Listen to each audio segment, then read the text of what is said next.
American को हम माँ नहीं कहते, वो पूजनीय नहीं होती है। हमारे देश की गाय, देसी गाय को माँ कहते हैं। घर में गाँव माता रखो तो माता देसी गाय रखनी है। बोलो हाँ ना नहीं? देसी गाय किस किसके घर में है? ठीक है। अमेरिकन किसके घर में है? नहीं है? है। कहीं कहीं तो देखी मैंने, घूमती बैठी। बोलो का नाम लिखो।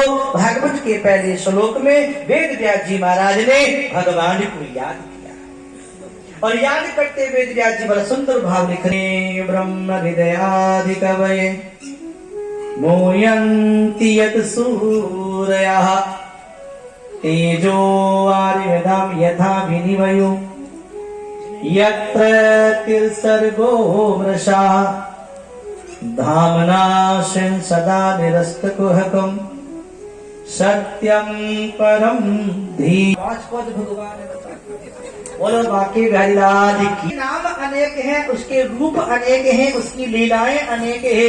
वो एक से भी अनेक है और अनेक से भी वो एक है। जैसे सोना तो एक है और गहने अलग अलग है, अनेक गहने बनते हैं। मिट्टी तो एक है लेकिन मिट्टी के बर्तन अनेक है, लेकिन मिट्टी सब में एक है। ऐसी परमात्मा तो एक है और वही निर्गुण, वही सगुण है, वही अनेक रूपों में है, वही जगत रूपों में है। ऐसे सत्य रूप स्वरूप परमात्मा है, उनके चरणों में हम प्रणाम करते हैं, भागवत को आगे बढ़ाते हैं और कहते हैं ये भागवत बड़ा मधुर है। बोलो है कि नहीं? काम छोड़ के आ गया कि नहीं? क्यों आ गया? तो मधुर है। ये भागवत जीव के मन को खींच लेती है, क्योंकि इस भागवत रूपी फल के ऊपर सुखदेव रूपी तोते ने चोंच लगा दी। और ना जाने तोते की चोंच में क्या जादू होता है, किसी फल के ऊपर लगा देता है तो मधुर हो जाता है। ऐसी भागवत रूपी फल के ऊपर सुखदेव रूपी तोते ने चोंच लगाई है। और माता भाइयों, भागवत बड़ा मधुर है, इसे बार बार पान करो। नैमिषारण्य क्षेत्र में सोनका जी 88,000 ऋषि रहते हैं, उनके बीच में सूत जी महाराज संत पधारे। सारे संतों ने देखा, अरे काम तो रोज ही हो गए। बोलो हाँ नारायण? पर माता भाइयों, 3 चीजें कभी पूरी नहीं होती। 3 चीजें भैया जी, पीछे वालों धूप में बैठे होते तो मौज करो। 3 चीजें कभी पूरी नहीं होती। एक तो नींद कभी पूरी नहीं होती। सच्ची बोलो, हो गया कि माता? कितनी सो? 8-8 घंटे सो लो, 12-12 घंटे भी सोती होगी, लेकिन नींद कभी पूरी नहीं होती। एक ये काम कभी पूरा नहीं होता। कितना ही काम कर लो, काम पड़ो ही रह गए, पड़ो ही रह गए। और एक ये माताओं बातें कभी पूरी नहीं होती। अरे कथा में बात चली जा रहा है, कोई नहीं। काम और बात और नींद का त्याग करके कथा को सुनना चाहिए। संतों ने विचार किया, पाठ पूजा भजन अपने घर का है, ये तो बाद में भी कर लेंगे, लेकिन महात्मा रोज थोड़ी मिलेगी, बड़ी मुश्किल से मिले, बड़ी किस्मत से मिले हैं। संत आए हैं पर इनका सत्संग कर लो। सारे महात्मा ने पाठ पूजा ये जब छोड़ दिया और संत सूत जी के पास आकर के सारे महात्मा बैठ गए। और शौनक जी महाराज ने सूत जी से 6 प्रश्न किए हैं। भैया 6 प्रश्न मैं बोलूंगा, आप याद रखना। बोलो हाँ। पहली बात ये पूछी, जीव के कल्याण का साधन क्या है। दूसरी बात ये कही, सारे शास्त्रों का सार निचोड़ क्या है। तीसरी बात ये कही, भगवान का धरती पे अवतार क्यों होता है। चौथी बात ये कही, भगवान का 24 अवतार होते हैं, हमें भगवान के 24 अवतारों की कथा सुनाओ। और 5वीं बात ये कही कि भगवान ने देवकी के गर्भ से अवतार लेकर के बलराम जी के साथ रहकर के धरती पर कौन कौन सी लीला करी। और छठी बात ये कही कि भगवान कृष्ण लीला करके परम धाम पधार गए।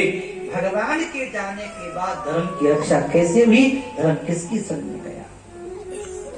ये 6 प्रश्न जब किए तो सूत जी महाराज ने सबसे पहले अपने गुरुदेव सुखदेव को प्रणाम किया, नर को प्रणाम किया, नारायण को प्रणाम किया और कहा कि सबसे उत्तम धर्म क्या है, वो है भगवान।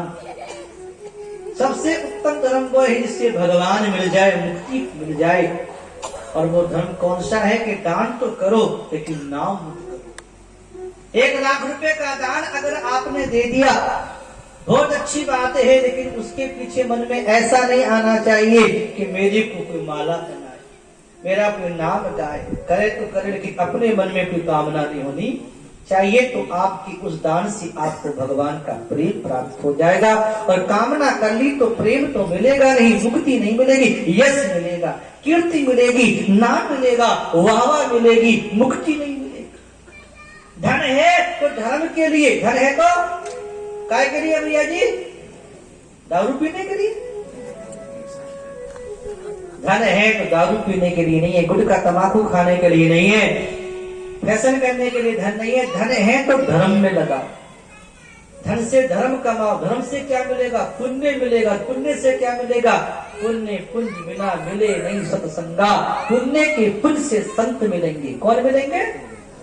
संत मिलते हैं। पुण्य के पुंज के सत्संग से ही संतों का मिलन होता है। और जब अच्छे सच्चे संत मिल जाते हैं तो उनसे ज्ञान मिलता है, सत्संग मिलता है। और सत्संग में ज्ञान क्या मिलता है? कोई भी सत्संग में चले जाओ माता भाइयों, हर एक सत्संग में इसी 2 ही बातों की सत्संग होती है, एक भगवान की सत्ता और एक भगवान की महत्ता।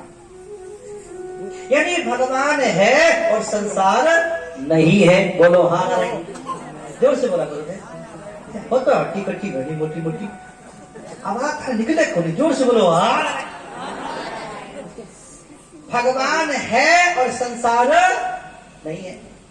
कोई संसार अगर होता तो बताओ, आज से 40-50 साल पहले जो आपका गांव था वैसा आज है जी? बताओ, बदल गया कि नहीं?